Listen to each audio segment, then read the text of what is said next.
ఆదికాండము 4వ అధ్యాయము.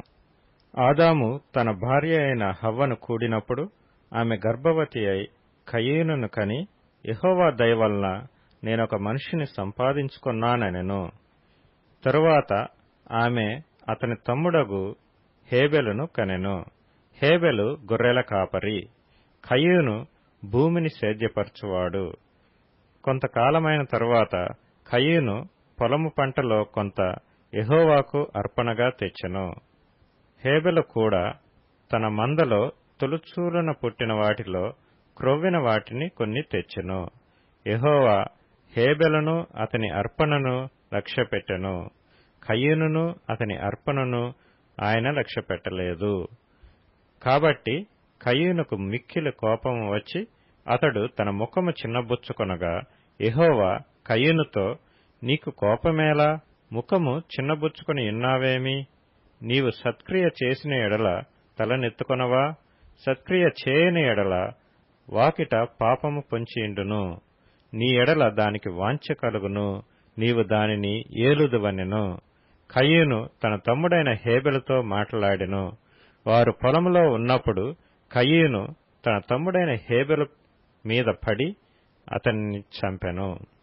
యెహోవా, నీ తమ్ముడైన హేబెలు ఎక్కడనున్నాడని కయీను నడగగా, అతడు, నేనెరుగను, నా తమ్మునికి నేను కావలివాడనా అనెను. అప్పుడాయన, నీవు చేసిన పని ఏమిటి? నీ తమ్ముని రక్తము యొక్క స్వరము నేలలో నుండి నాకు మొరపెట్టుచున్నది. కావున నీ తమ్ముని రక్తమును నీ చేతిలో నుండి పుచ్చుకొనుటకు నోరు తెరచిన ఈ నేల మీద ఉండకుండా నీవు శపింపబడిన వాడవు. నీవు నేలను సేద్యపరచునప్పుడు అది తన సారమును ఇక మీదట నీకియ్యదు. నీవు భూమి మీద దిగులుపడుచు దేశ దిమ్మరువై ఇందువనెను. అందుకు కయీను, నా దోష శిక్ష నేను భరించలేనంత గొప్పది. నేడు ఈ ప్రదేశము నుండి నన్ను వెళ్లగొట్టితివి.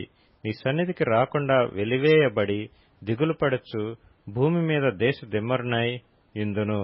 కావున నన్ను కనుగొనువాడెవడో వాడు నన్ను చంపునని యెహోవాతో అనెను.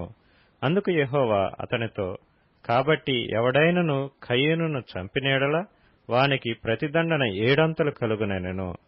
మరియు ఎవడైనను కయీనును కనుగొని అతనిని చంపక ఇండునట్లు యెహోవా అతనికి ఒక గుర్తు వేసెను.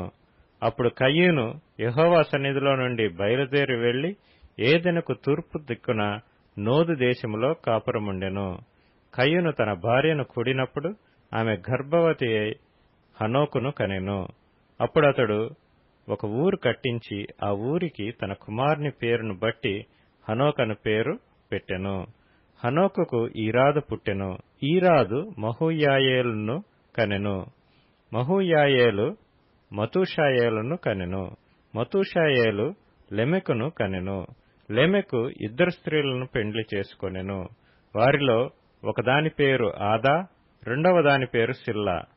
ఆదా యాబాలును కనెను. అతడు పశువులు గలవాడై గుడారములలో నివసించు వారికి మూలపురుషుడు.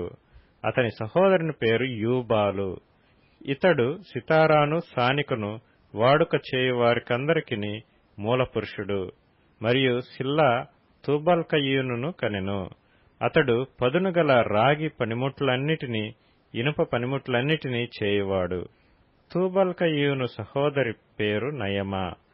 లెమెకు తన భార్యలతో, ఓ ఆదా, ఓ సిల్లా, నా పలుకు వినుడి.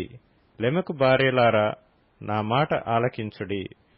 నన్ను గాయపరిచినందుకై ఒక మనిషిని చంపితిని.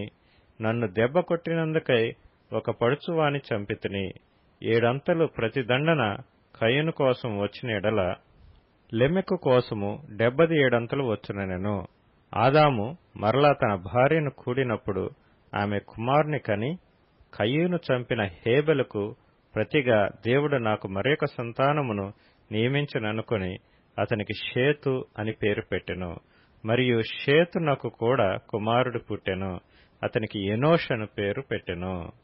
అప్పుడు యెహోవా నామమున ప్రార్థన చేయుట ఆరంభమైనది.